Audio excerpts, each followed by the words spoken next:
Vamos pensar numa época em que riqueza não era um número numa tela, mas algo que se podia segurar. Ouro, prata, joias. Uma época em que a justiça não era um conceito abstrato, mas tinha, literalmente, uma etiqueta de preço.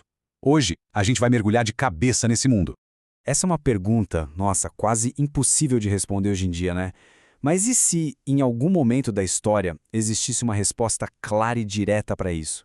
E se o valor de uma vida pudesse ser contado em moedas de ouro, uma por uma? Pois é, parece loucura, mas para os povos germânicos que moldaram a Europa depois da queda de Roma, a vida de uma pessoa tinha sim um valor monetário bem específico, e esse sistema era a base de toda a estrutura de justiça deles. Mas por que criar um sistema desses? Para a gente entender, primeiro a gente precisa olhar para o problema que esse sistema tentava resolver. Um ciclo de violência sem fim que podia destruir famílias inteiras por gerações. A palavra-chave aqui, gente, é faida, e não era só um desejo de vingança, não. Era considerado um imperioso dever religioso. Se alguém da sua família fosse morto, a honra exigia sangue em troca.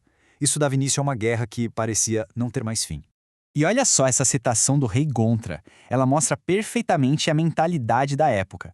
A vingança estava ligada diretamente à virilidade, à identidade de ser um homem.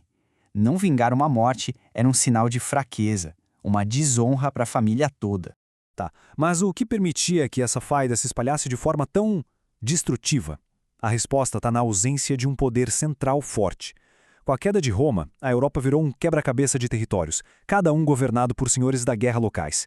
A ideia de Estado estava em ruínas. Então, o ponto crucial é essa confusão total entre o que é público e o que é privado.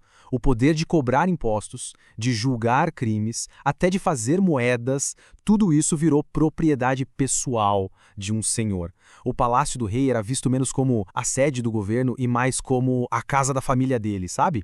E a riqueza que vinha com esse poder era totalmente física, um tesouro que dava para ver e tocar. Esquece ações, conta no banco, pensa em arcas cheias de moedas de ouro e prata, armas com pedras preciosas, tecidos luxuosos. Acumular esse tesouro era a principal forma de mostrar e de usar o poder.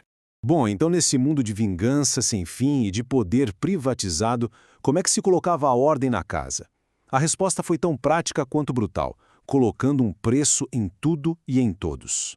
É aí que entra o conceito de Vergeld, que se traduz literalmente como ouro do homem. Era uma indenização, um pagamento que, uma vez aceito, acabava legalmente com a faida. A família da vítima recebia ouro e a família do assassino evitava a retaliação. O princípio era chocante de tão simples. Ouro por sangue. Em vez de derramar mais sangue, a dívida era paga com tesouro.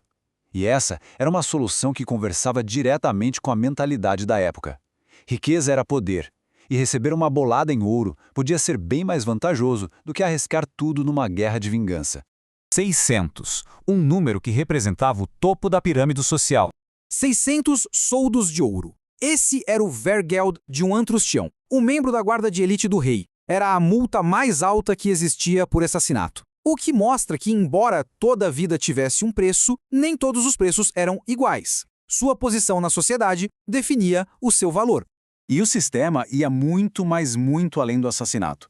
Tinha uma tabela de preços incrivelmente detalhada para quase todo tipo de dano físico que se possa imaginar. Vamos dar uma olhada em como isso funcionava. Olha só que incrível essa tabela para a gente entender os valores da época. Perder um dedo mindinho custava 15 soldos. Agora, o dedo indicador, que era essencial para um arqueiro, valia mais que o dobro, 35 soldos. E repara na diferença absurda no valor de uma mulher com base na capacidade dela de ter filhos. 200 soldos se ela já tivesse passado da menopausa, mas 600 se estivesse em idade fértil. O mesmo valor de um guarda de elite do rei. E esse gráfico aqui deixa isso ainda mais claro. A procriação era, assim, de longe o bem mais valioso. Matar uma mulher grávida era um crime gravíssimo. A multa pela vida dela era de 700 soldos. E se o feto fosse um menino, somavam-se mais 600. O valor total passava do dobro do preço de um guerreiro de elite. Isso revela uma sociedade obcecada com a continuação da sua linhagem. Então, o que a gente está vendo aqui é um sistema em que a justiça e a paz social podiam literalmente ser compradas. O tesouro de um senhor não era só para ostentar. Era um fundo de emergência para resolver disputas e manter a ordem. Essa citação, registrada pelo cronista Gregório de Tours, captura a essência da época. A sagrada fome do ouro era tanto a causa dos conflitos violentos quanto, ironicamente, a única solução que eles encontravam. O ouro era o problema e a cura, tudo ao mesmo tempo. Portanto, a grande lição que fica é esta. Num mundo sem um Estado forte, o tesouro pessoal de um líder era a ferramenta fundamental de governo. Era com o ouro que se pagava a lealdade dos guerreiros, que se reparavam as ofensas e que se parava o ciclo de violência. Riqueza era, de fato, sinônimo de poder social e político.